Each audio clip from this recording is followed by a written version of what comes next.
సంగారెడ్డి జిల్లా పటాన్చెరు నియోజకవర్గం బీరంగూడ డివిజన్లోని తెలంగాణ రక్షణ సేన పార్టీ కార్యాలయంలో నియోజకవర్గ party incharge Tummala Chandrashekar Reddy media సమావేశం నిర్వహించారు. ఈ సందర్భంగా ఆయన మాట్లాడుతూ రేపు సరూర్ నగర్ ఇండోర్ స్టేడియంలో టీఆర్ఎస్ అధినేత కల్వకుంట్ల కవిత ఆధ్వర్యంలో జరుగుతున్న సామాజిక న్యాయ తెలంగాణ సంకల్ప సభకు పటాన్చెరు నియోజకవర్గం నుంచి భారీ సంఖ్యలో కార్యకర్తలు తరలివెళ్లి సభను విజయవంతం చేస్తారని ధీమా వ్యక్తం చేశారు. ముఖ్యమంత్రి రేవంత్ రెడ్డి ఇటీవల ఇంజనీరింగ్ కళాశాల విద్యార్థులపై చేసిన స్క్రాప్ వ్యాఖ్యలు బాధ్యతాయుతమైన పదవిలో ఉన్న వ్యక్తికి తగినవి కావని విమర్శించారు. నియోజకవర్గ ప్రజల సమస్యలపై కల్వకుంట్ల కవిత నాయకత్వంలో తమ పార్టీ నిరంతరం పోరాటం చేస్తుందని తుమ్మల చంద్రశేఖర్ రెడ్డి స్పష్టం చేశారు.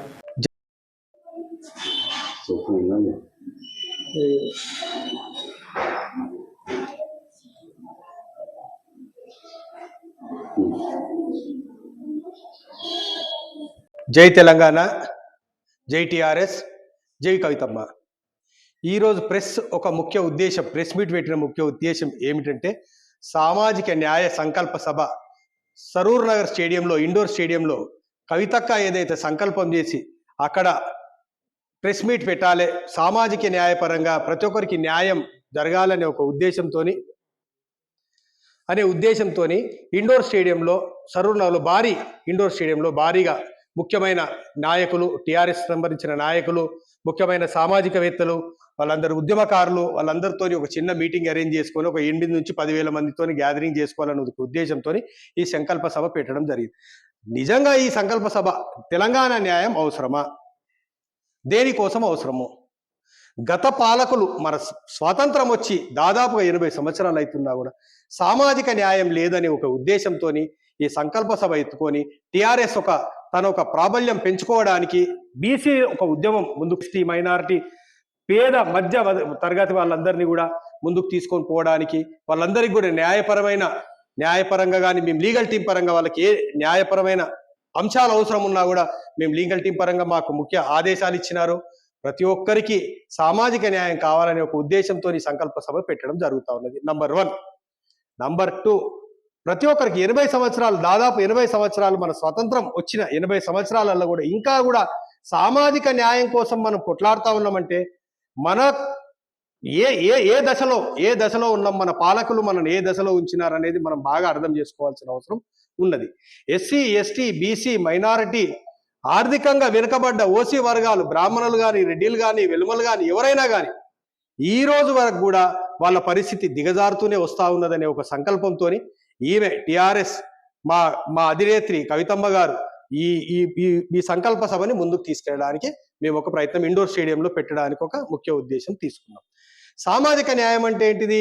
మన ముఖ్యమంత్రి గారు మొన్న ఇంజనీరింగ్ స్టూడెంట్స్ గురించి అవాకులు చెవాకులు మాట్లాడుతూ ఉన్నారు. ఇంజనీరింగ్ స్టూడెంట్స్ 1,10,000 మంది స్క్రాప్ లాగా బయటికి వెళ్తా ఉన్నారని చెప్తా ఉన్నారు. అసలు ఇంజనీరింగ్ కాలేజీలు పెట్టింది ఎవరండి? అసలు ఇంతమంది ఇంజనీరింగ్ అవసరం ఉన్నది అని మీరు అనుకుంటున్నప్పుడు మరి వాళ్ళకి నిజమైన వృత్తి విద్య ఎందుకు ఏర్పాటు చేయలేకపోయినారు? ఈ ఇంజనీరింగ్ విద్యని ముందుకు తీసుకెళ్లడానికి మీరు ఐటీఐని నాశనం పట్టించినారు, పాలిటెక్నిక్ని నాశనం పట్టించినారు.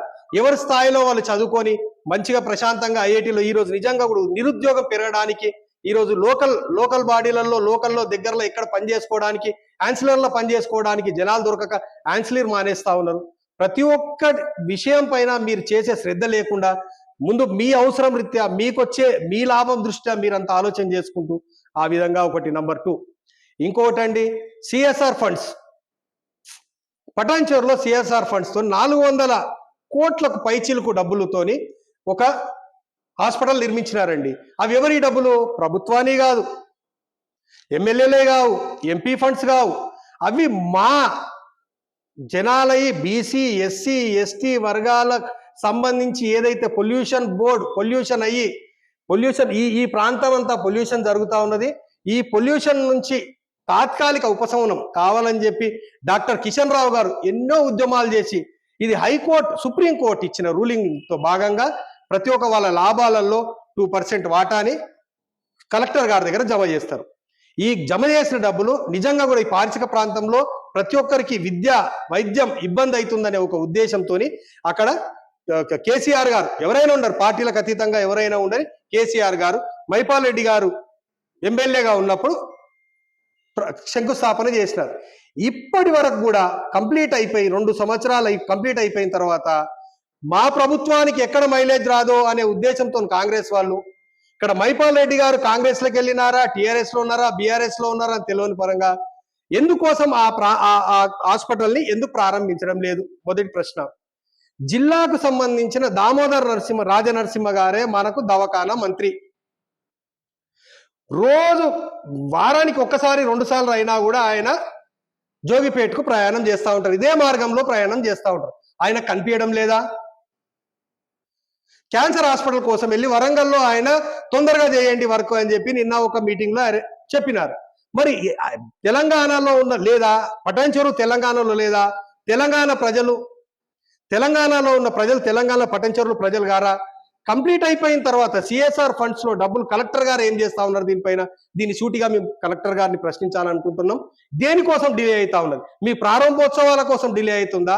మీకు మైలేజ్ రాదు అని డిలే అవుతా ఉన్నదా? శ్రీనివాస్ గౌడ్ గారు ఉన్నారు, 2-3 సార్లు ఎమ్మెల్యేగా నిలబడి కొద్ది స్వల్ప మెజారిటీతో ఓడిపోయినారు. చాలా ఇబ్బంది. ఆయన పార్టీ ఉన్నది, ఆయన్నే నియోజకవర్గ ఇన్ఛార్జ్ ఉన్నారు. దామోదర రాజనరసింహ గారు నా జేబులో ఉన్నారు, నా చేతిలో ఉన్నారు, మా ఇంట్లో ఉన్నారు, మా నాన్న మా తండ్రితో సమానం, ఇవన్నీ చెప్తా ఉంటారు. దేనికోసము సిఎస్ఆర్ ఫండ్స్ తో నిర్మించిన పెద్ద దవాఖానాని ఎందుకు ప్రారంభించడం లేదు? 100% టిఆర్ఎస్ పార్టీ తరఫున లీగల్ గా ఎదుర్కోవడానికి ముందుకు పోవడానికి సిద్ధంగా ఉన్నాం. అవసరమైతే ఇక్కడ ఒక ధర్నా పెట్టి కవితమ్మ రావడానికి కూడా సిద్ధంగా ఉన్నది. కవితమ్మ కూడా కలెక్టర్ గారికి రిప్రజెంటేషన్ ఇవ్వడం జరిగినది. దేనికోసం చేయడం లేదు? ఎంతో మంది కలెక్టర్లు వస్తా ఉన్నారు, పోతా ఉన్నారు, జరుగుతా ఉన్నది. ఇది సామాజిక న్యాయం ఎవరు చూసుకుంటారండి? బీద బడుగు బలహీన వర్గాలు ఆ హాస్పిటల్కి వెళ్తారు. డబ్బులు ఉన్న వాళ్ళు ఎందుకు వెళ్తారండి? ఆర్థికంగా ఉన్న వాళ్ళు ఎందుకు వెళ్తారండి? ఇట్లా ఇవన్నీ జరుగుతూ ఉన్నాయండి. చాలా సంతోషం. ఈ రోజు ప్రెస్ మీట్ మిత్రులకు మేము చెప్పేది ఒకటి ఏంటంటే, ఇండోర్ స్టేడియంలో ఏదైతే సరూర్ నగర్ ఇండోర్ స్టేడియంలో జరుగుతున్న కార్యక్రమానికి 100% మేమందరం కూడా 8 నుంచి 10,000 మంది ఖాళీ టిఆర్ఎస్ నాయకులు, బీసీ నాయకులు, ఉద్యమకారులు, సంబంధించిన వివిధ సామాజికవేత్తలు వీళ్ళందరినీ తీసుకొని మేమందరం కలిసి వెళ్ళడానికి సిద్ధంగా ఉన్నాం. జై తెలంగాణ. ఈ ఈ ఈ ఈ సంకల్పం ఏదైతే పెట్టుకున్నారో కవితమ్మ గారు, బీసీ ఉద్యమకారులందరూ కూడా దీన్ని విజయవంతం చేయాలని చెప్పి పటాన్చెరు నియోజకవర్గ ఇన్ఛార్జ్ తుమ్మల చంద్రశేఖర్ రెడ్డిగా నేను పిలుపునిస్తున్నాను. జై కవితమ్మ.